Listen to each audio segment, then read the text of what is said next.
So geology, deep time, the science has been developed by people from many cultures at many times. It's a truly diverse field. A lot of it came from people working in Western Europe in the 1700s and 1800s. And many of those people had been taught in school that the world was less than 6,000 years old. And when they began doing their science and looking at the real rocks, they realized this just did not work. They saw it in the rocks of Western Europe. Some of them, Darwin, he was a geologist as well as a biologist. He goes around the world and he sees it elsewhere. We saw it in this course in part by walking out of the Grand Canyon. Remember, at the bottom of the canyon, there are cooked rocks from the heart of an old mountain range, but the mountain range has been eroded from on top.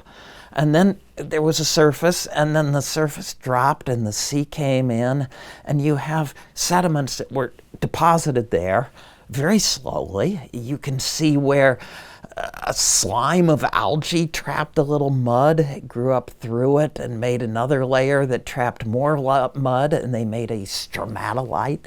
And there's 2 miles of those sediments, and then they came up out of the sea and were eroded.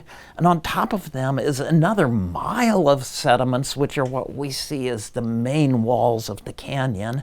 And here's the track of a trilobite in a limestone. And here's a cave that was eroded into that limestone when the sea went away for a while. And here's a sand dune that migrated in, and here's the track of a lizard that went up the back of the sand dune, and more and more and more.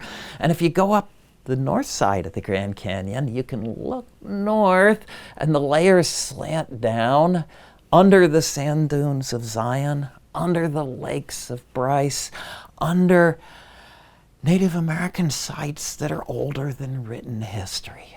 And so people were seeing this around the world. They were putting together the geology. And it was obvious that there's so much more of deep time than 6,000 years of written history. A few people had troubles with their own religion when they were faced with this. They had been told from a religious book to believe in 6,000 years, and this didn't fit. Most people were like me. I go to church on Sunday. I'm a religious person. I'm a geologist. And it all works in my mind. There's no trouble with this. And I'm free to be a religious person while using the geology to do useful things and to enjoy the story.